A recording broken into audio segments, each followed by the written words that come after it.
Okay, so last Thursday, I checked the homework. Um.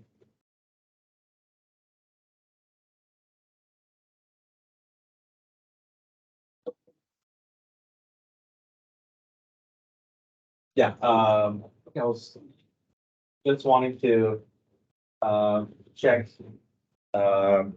worksheet on page 22. Let me see.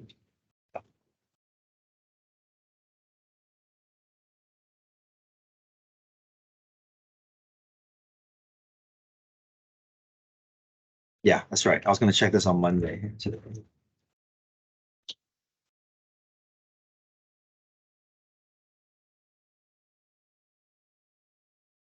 Okay, let me come around and check that CBS.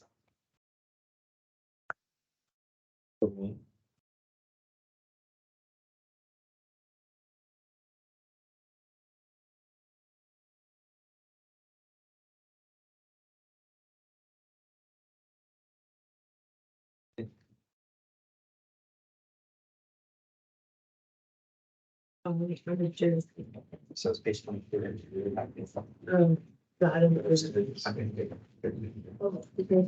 Budget outside of once it goes part of the food from my side.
Okay, so today we're going to work through a full quiz review worksheet.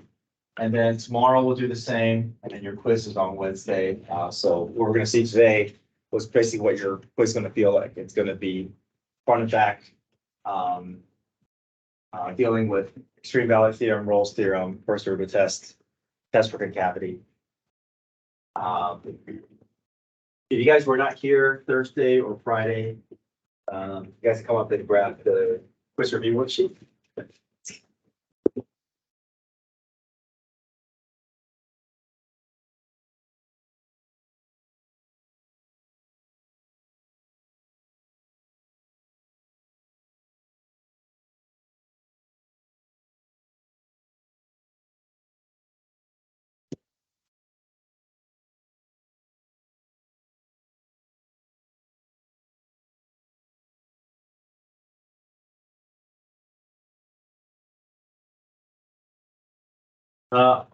Quiz will be on Wednesday. I will have help sessions. I had a help session this morning, but I'll have one this afternoon, tomorrow morning, tomorrow afternoon, and Wednesday morning. So,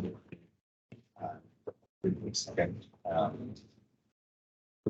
I think over the course of the class period, we should be able to get through 2 or a little bit more than 2 of the worksheets, and then the additional ones that we don't get to in class, I'll work through during the help sessions, and I'll save that last worksheet for Wednesday morning. But ideally, you can work through all the reviews. I'm not assigning any homework today or tomorrow, so you guys can use that time to study for your quiz. I think that would be a good good thing to do for preparing for your quiz.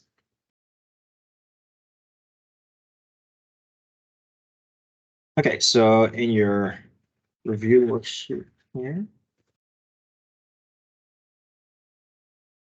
All right, so let's start with number 1.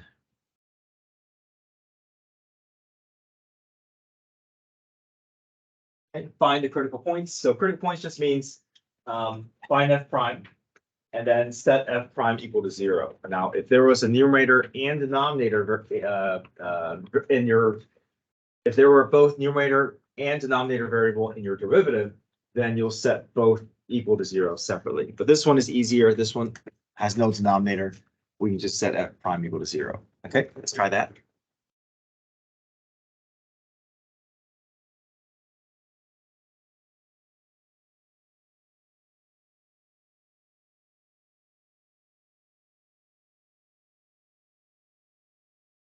Simple power rule here.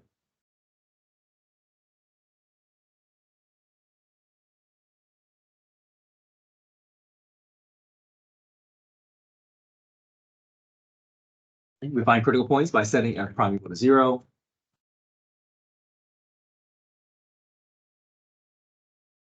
If you're working ahead of me, that's fine. Just know that your key is on the next page, so you can always double check your progress that way.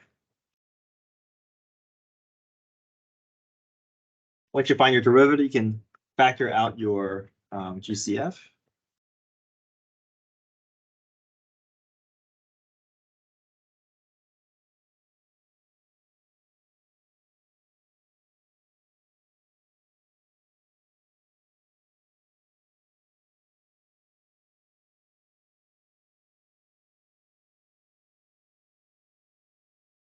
Okay, multiplies to be 15, adds up to be -8.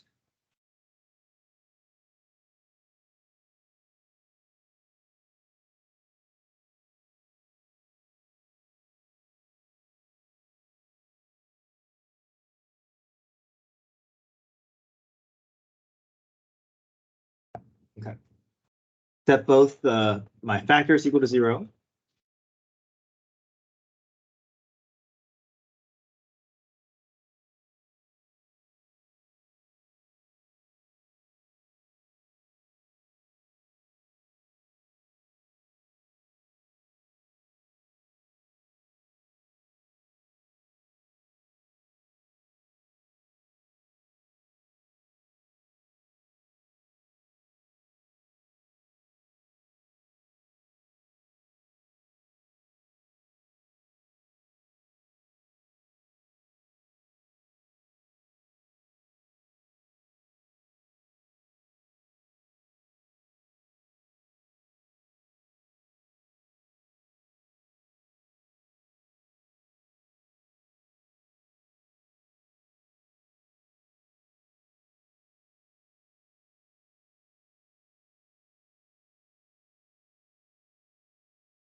Okay, next up, number 2, find absolute extrema.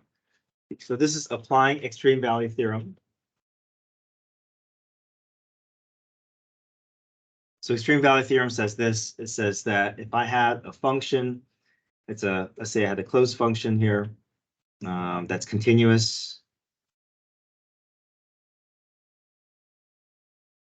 then the only points I got to consider to find my absolute max and absolute min are my endpoints and my critical points.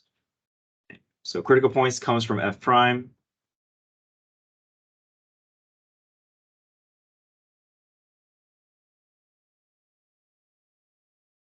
And then we take our critical points and our endpoints, we insert them back into the original function. And then we compare the y values. Highest y value will be your absolute max. Lowest y value will be your absolute minimum. But the only candidates that we have to worry about are critical points and endpoints. Okay, the first thing is got a nice polynomial. There's no vertical asymptotes. We know that there's no issues with continuity. If there were a vertical asymptote, we would find the location of that asymptote and see if that asymptote disrupts the interval or interferes with the interval. If it does, I have to stop the problem and say the function not continuous, EBT doesn't apply. But this polynomial function is continuous, so I can say f of x is continuous from -2 to 3. How do you know that? It's a polynomial, so polynomial is safe. Polynomial has no holes or asymptotes. It's just a nice smooth curve all the way through. Yeah. Okay.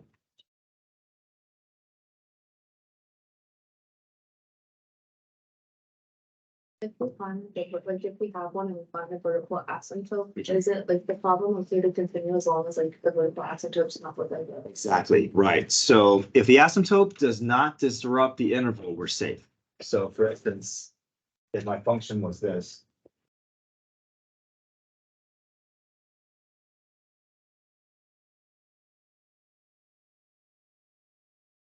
Okay, where's the vertical asymptote here?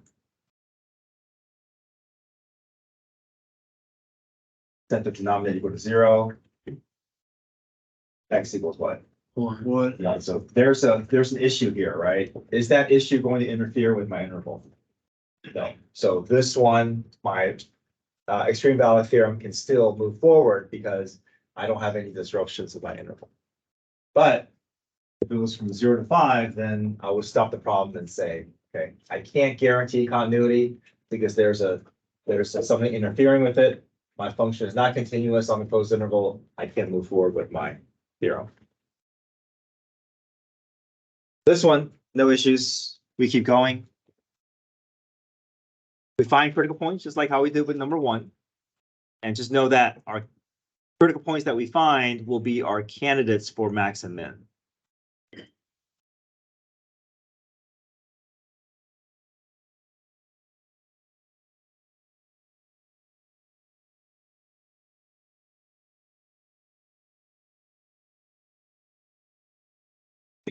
Okay, set f prime equal to 0.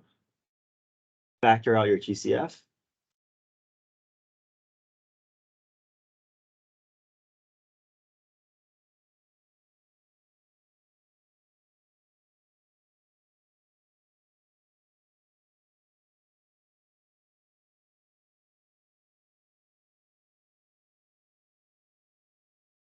Solve for x.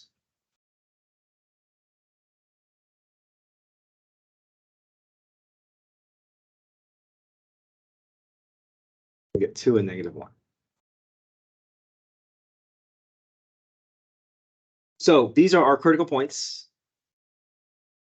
These are our endpoints.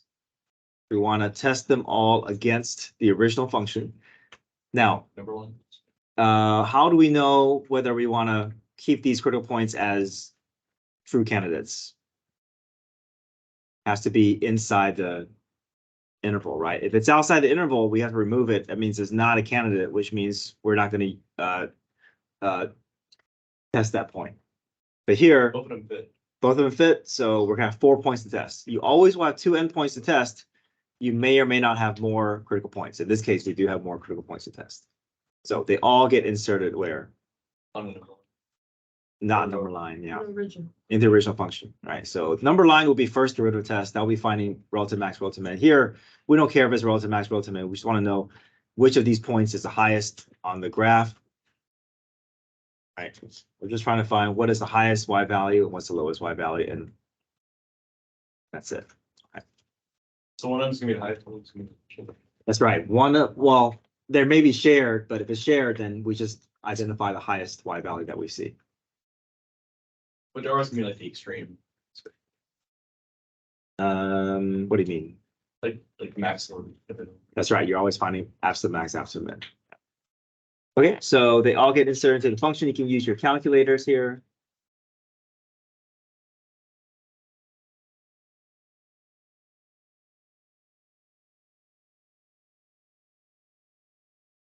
Insert them all into the original function.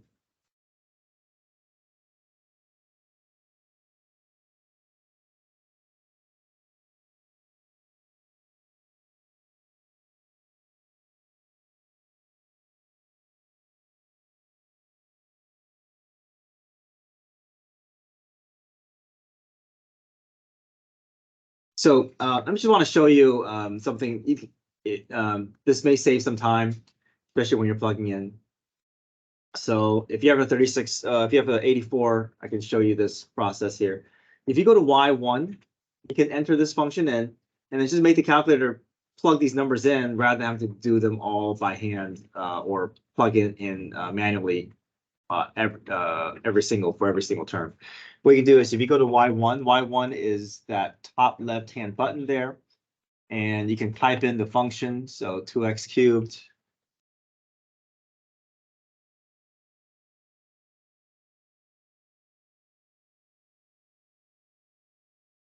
So 2x cubed minus 3x squared minus 12x plus 1. So once you enter that, you can go to second mode. Second mode will take you back to your home screen, which we see that quit button there. And then if you go to alpha y equals, alpha trace. Alpha trace will allow you to find that, you see that Y1 there? Y1 is the place where we just put in the function. So alpha trace. And then you can select from that menu there. And if you do Y1, now let's say I want to plug -2 in, I just put parentheses -2, and the calculator will plug -2 in for all the x's and spit back to you the y value. So that could save a little bit of time. Right? And then if you hit the up arrow, hit enter, you can get that same re-entry and then just scroll back and change the second input.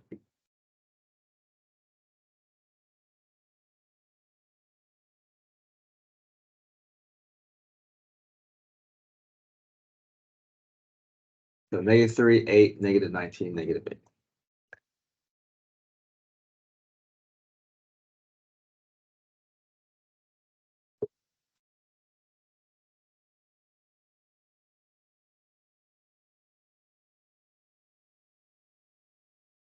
Okay, so between these values, we know that one of them, this must contain the highest and lowest y values on the graph overall, whatever the graph looks like.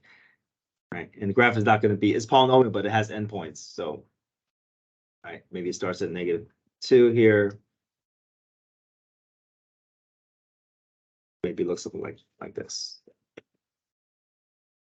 So what's the highest y value that you see?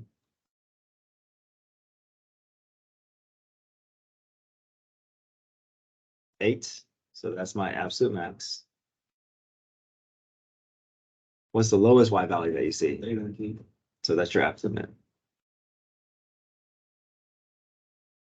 You don't care about relative or?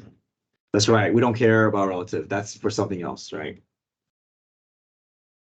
It says absolute extrema, so it's only asking for absolute max, absolute min. So the way that I want you to write it is you would say the absolute max value is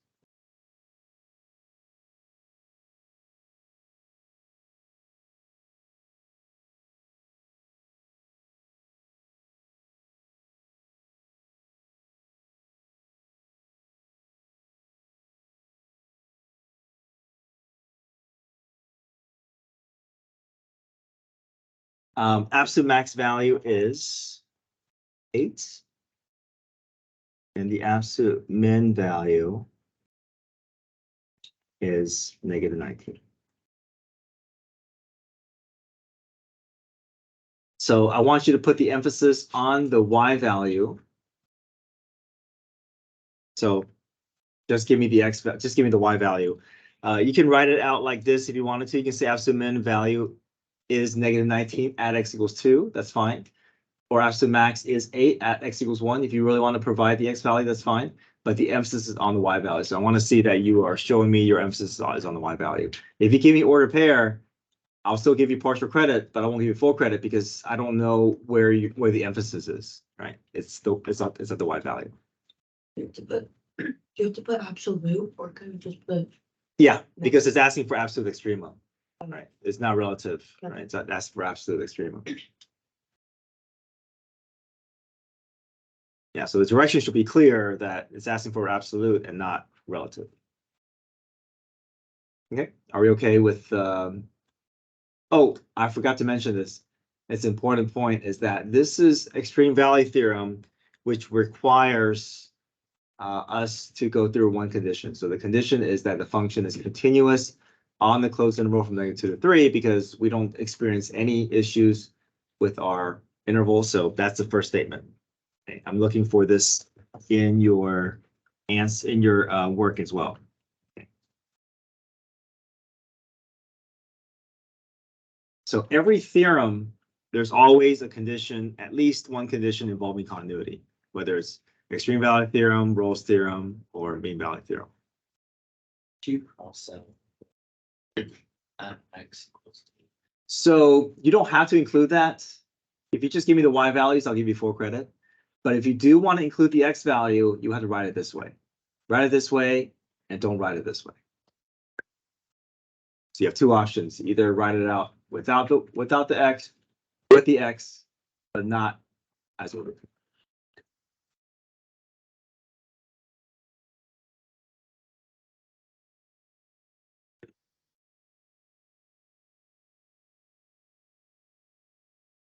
Okay, next up, Rolle's theorem. So Rolle's theorem says this.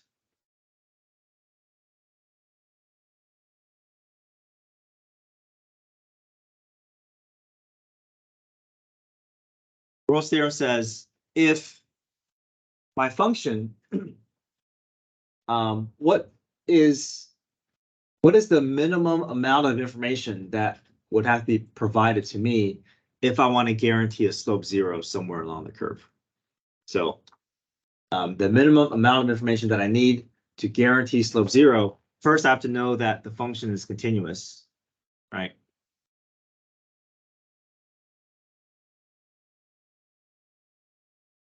So imagine if I couldn't see the graph, what would I need to be told so that I can say that it's a guarantee? The function has to be differentiable. It just means a smooth curve. But practically speaking, if you can get the first condition to be true, the second condition will follow along with it. Okay? There are some exceptions, but we don't have to worry about those exceptions for the quiz. So Rolle's theorem, and then the third condition is you need to be able to tell me that the endpoints have the same Y value so that I can draw a horizontal line between it. If I can guarantee a continuity differentiable function and my slope between endpoints is the slope between endpoints is 0, meaning that they have the same Y value, then I can guarantee for sure that there must be a place on the curve where there is an actual slope 0.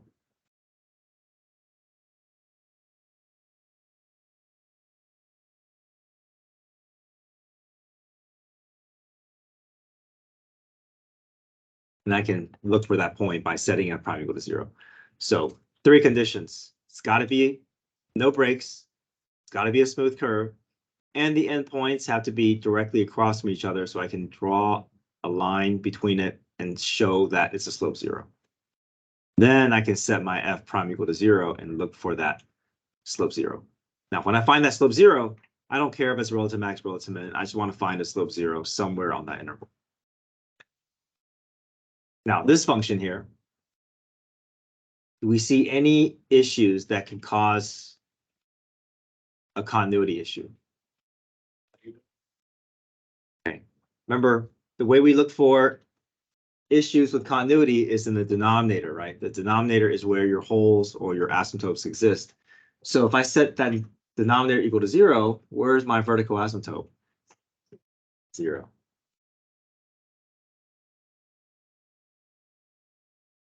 Is this asymptote going to disrupt my interval? Yes, so it breaks down, right? If I can't even get the first condition to pass, I can't go through with my theorem. So our function is not continuous on the closed interval. Rolle's theorem doesn't apply.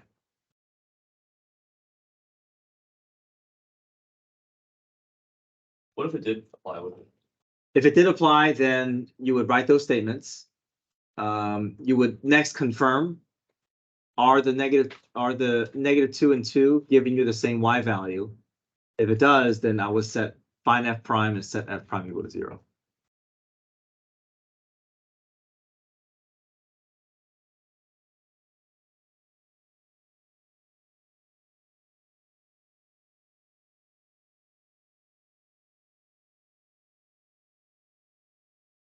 Now, mean valley theorem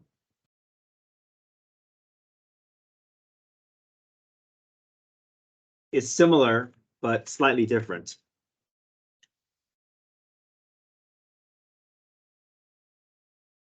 Rolle's theorem is looking for just slope 0. It doesn't care about any of the slopes, but mean valley theorem, it could be any slope. We should have to go ahead and find it, right? So let's say it's a slope of 1/2. Then if my average rate of change is 1/2, then there must be an instantaneous rate of change that's also 1/2. So same conditions, got to be continuous. I got to show continuity. I got to show differentiability, or at least state it out. So again, continuity is with brackets, differentiability is with parentheses. Okay. First, we find the slope between the endpoints.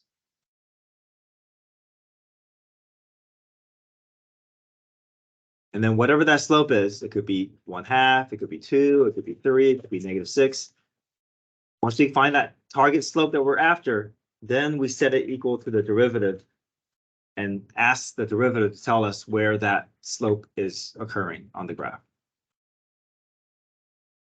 So mean valley theorem, it guarantees a specific slope, and then it goes and looks for that place where that steepness is going to occur. Okay, so mean valley theorem is going to feel a little bit more involved because of all the algebraic steps that's involved here. But there's no denominator in my function. I do have a square root, so I just have to make sure that I don't have any negatives inside my square root. So 3, no issues. 5, there's no issues. So we're safe, right? Our function is continuous and differentiable. We'll go ahead and make that statement. I'm going to use some space for number 3 here, since it's going to take a little bit more room here for number 4.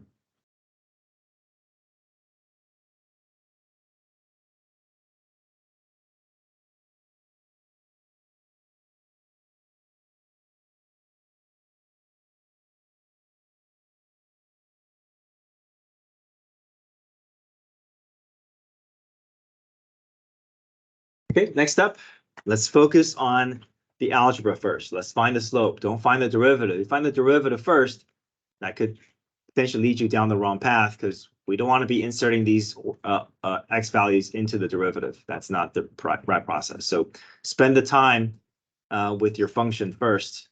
Get that information that you need before you move on to the derivative. So let's go ahead and find our endpoints.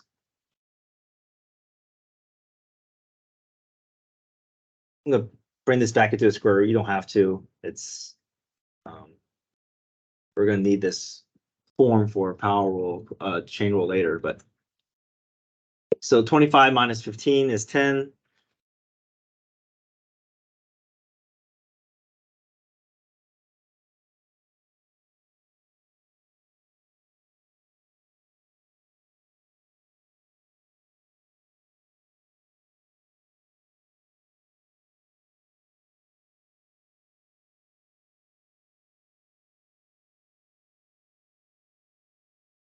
My average rate of change changing y, we're changing x, so divide my differences of my y with the differences from my x.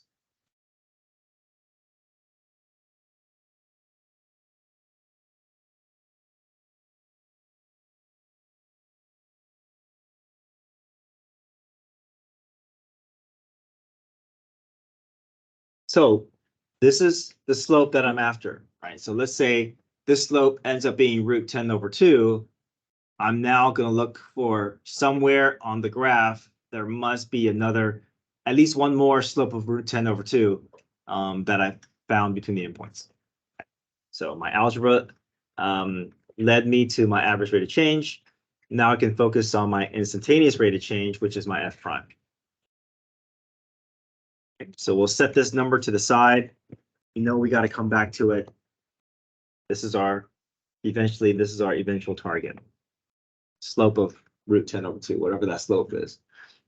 Okay, we got to find f prime, but to get to f prime, we got to go through what rule here? Chain, outside, inside, right? So outside's derivative.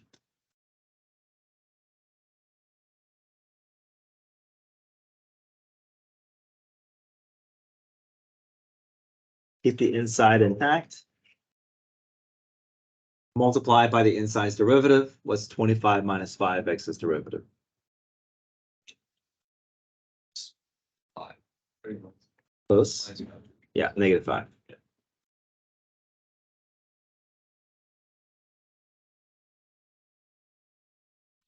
So we'll clean this up. We'll set these equal to each other, and then we'll solve for x, and we can find the location on the graph between 3 and 5 where the slope is going to be exactly root 10 over 2. Okay, so a bunch of algebra steps here. The two negatives cancel out here. The 5 and 2, I'm going to put them above each other. I'm also going to make that into a square root. You don't have to. It feels a little bit easier to go through that process. Yeah, question? So like, how did you get 5/2? If I'm just lost. Kind of. So -1/2 times -5. Right. I just multiply numerator with numerator, denominator with denominator. So 5. Right. And then this parentheses has a negative square root, so or -1/2, so I push that down to the denominator as well.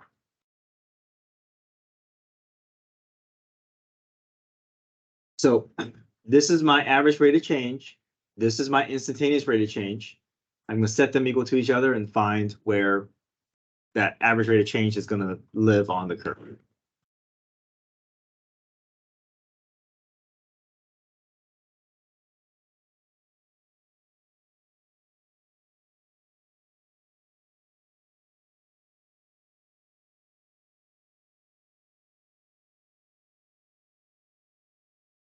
Cross multiply, that will allow me to quickly get rid of my radical.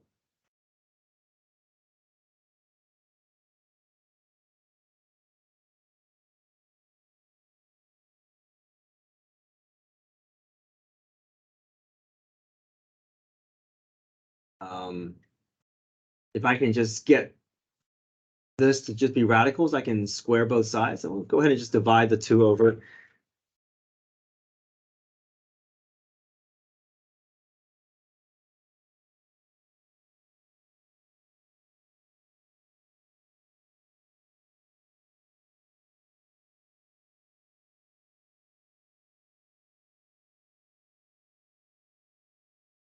And go ahead and square both sides. That will help me get rid of my radical. Makes it easier for me to combine some things together.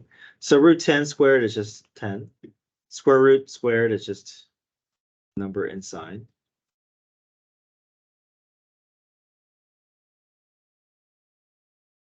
Right? If I distribute the 10 through, I can just work towards solving my x value.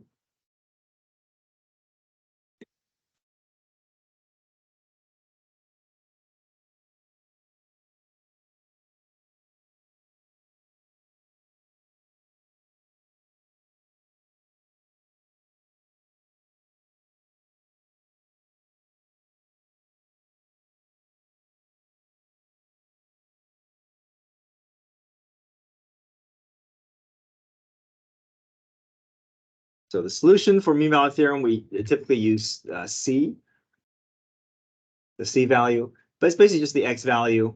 And is this X value sitting nicely between my endpoints?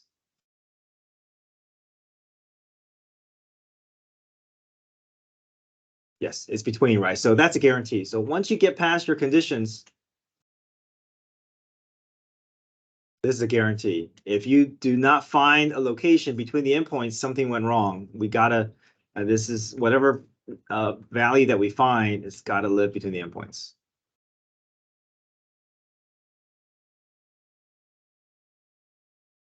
So your final answer is a C. Yeah, C value, which is our,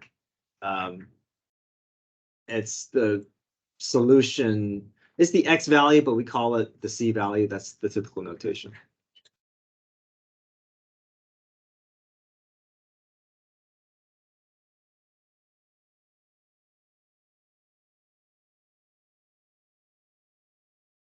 So the mistake that I see with mean value theorem that students experience is that they find the derivative too soon, and then they start inserting the Thurgan 5 into the derivative, which we don't want to do, right? That's not what mean value theorem says.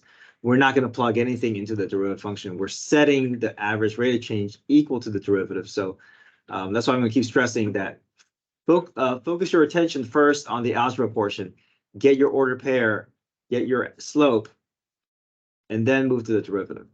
But the tendency is students want to find the derivative too soon, and that leads them down the wrong path. Okay, it's not wrong if you find the derivative first. I'm just letting you know that that is what I see students do that could potentially lead to issues.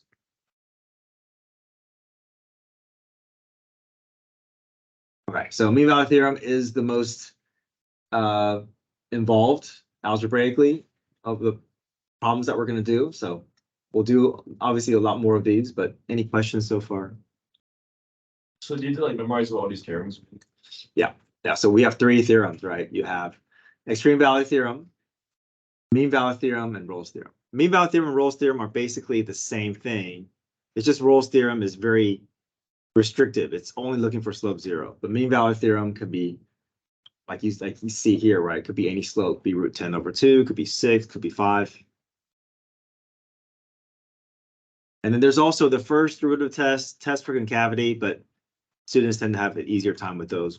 You'll see that process, and you've seen it before with particle motion, so it does feel like review once you get into first derivative test and test for concavity. Okay, any questions so far? Yeah. Yes. So everything on this worksheet, these 10 problems is what you can expect on the quiz. Yeah. And so hopefully after today, we should be able to get a good feel for what to expect on the quiz, and which is working towards doing more and more reps. Okay, number 5, find the intervals of increase, decrease. So this is the first derivative test. Let's find f prime. Let's find our critical point. Let's populate our f prime sign line. And then we'll just read our sign line and look to see where our intervals of increase and decrease are. Okay, so find f prime.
Okay, let's create our f prime, our slope sign line.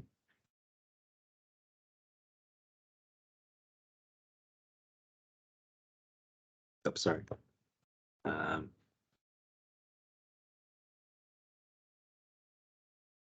One is on the left.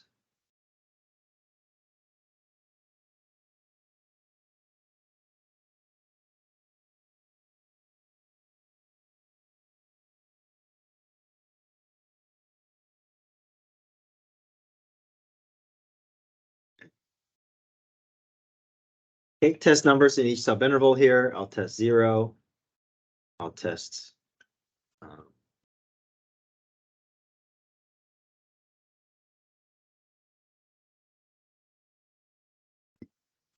Point. Oh, actually, yes. Less than 2, right? So 1.5. Here I can test 2 or 3. Right, so 0 into my derivative factor form. I have 0 minus 5, 0 minus 1, that's positive. So indicate that with a positive slope. 1.5 in for x. So that's 3 times 1.5.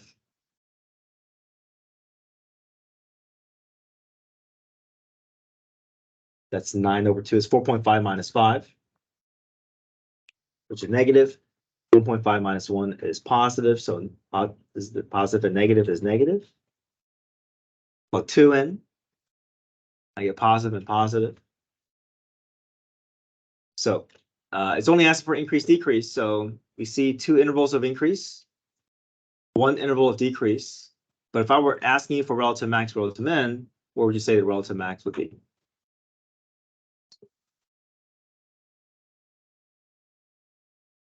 At 1, right? The graph flows like this, right? It rises, then falls, then rises. So there's a relative max at 1, relative min at 5/3. But it's only asking for increase, decrease. So we'll write out our 2 intervals and then make sure we include our because statements.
Okay, next page. Do you always do parentheses, not brackets for this form?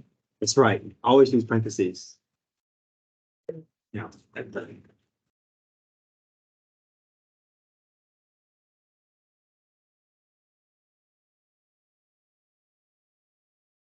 I'm going to work on 6, 7, and 8 tomorrow, but I do want to go through number 9 with you. So this is first order. This is the same thing as number 5. It's just asking for relative max, relative min. Number 7 is concave up, concave down. So this is test for concavity. So we go, yeah, second derivative function, sine line. And then second derivative test is that weird test that does the same thing as first derivative test, but we got to go through second derivative function. We did go through that before, so we'll definitely go over that tomorrow. But I want to be able to make sure that we know how to sketch a graph using. Call the sine line, not number line. You can call it number line. Okay. Yeah. Same thing. I'm gonna call it a sine line just because we're actually testing different. We're just trying to figure out what the signs are for each of our intervals. Okay, so it says sketch a graph with the following characteristics. So you have information from the order pairs, you have information from slope, and you have information about concavity. What I like to do is I like to build my F prime and F double prime sine lines. And then if I can get a picture from my sine line, then I can transfer that over to my graph. So, but the first statement is pretty easy. That's just telling you what order pairs you have on the graph. So let's go ahead and plot them onto my graph here. So 0, 0, and 2, 0. Those are two order pairs that I know will live on my graph.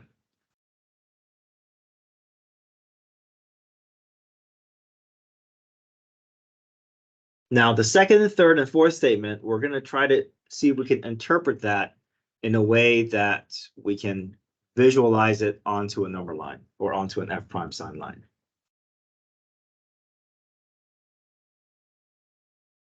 So let me read this out and then see if you guys can phrase it a different way that feels more visual.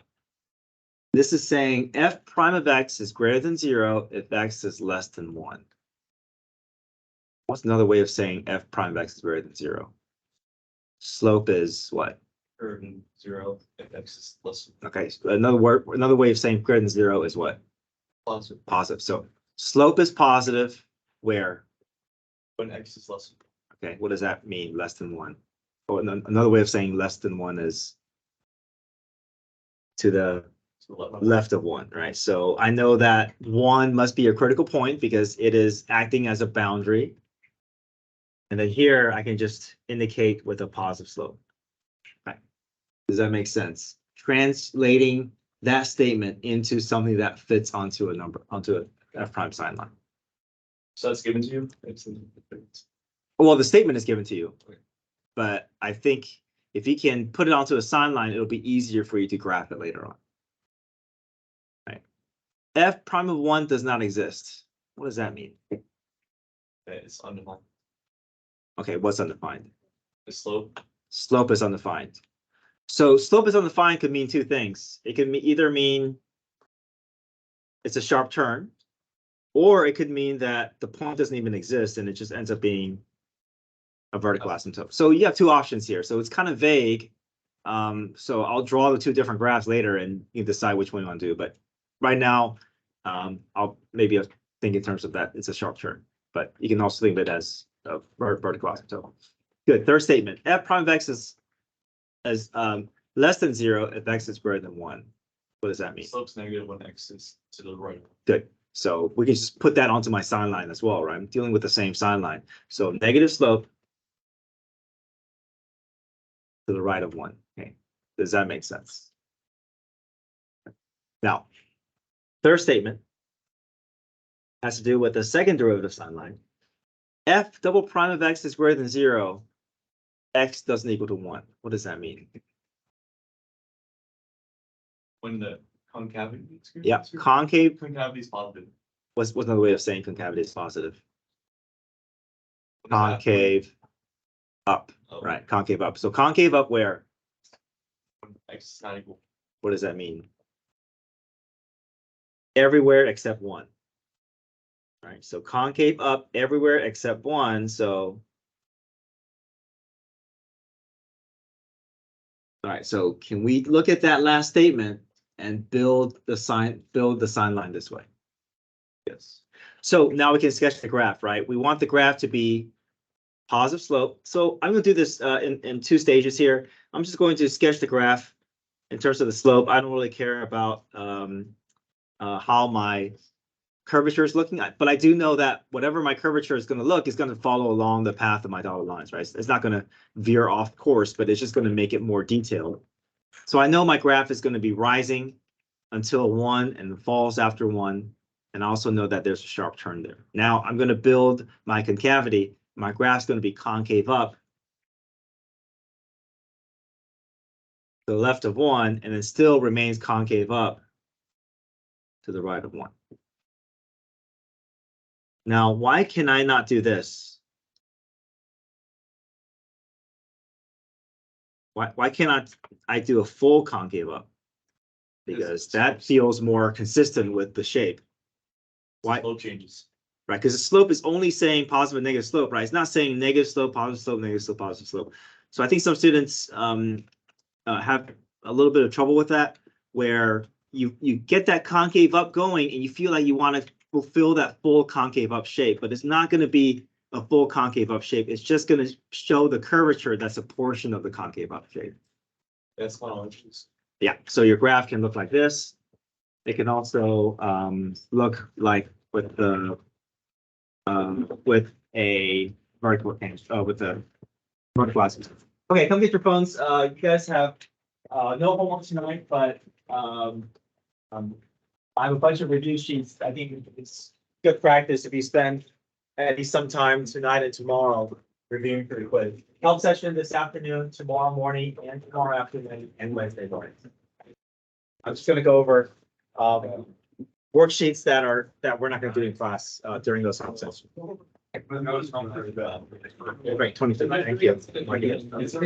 Those part guys out there, I get. Oh, it's hard. There's no. How do you get tired? They still like that. Don't get your lunch. That's when I was.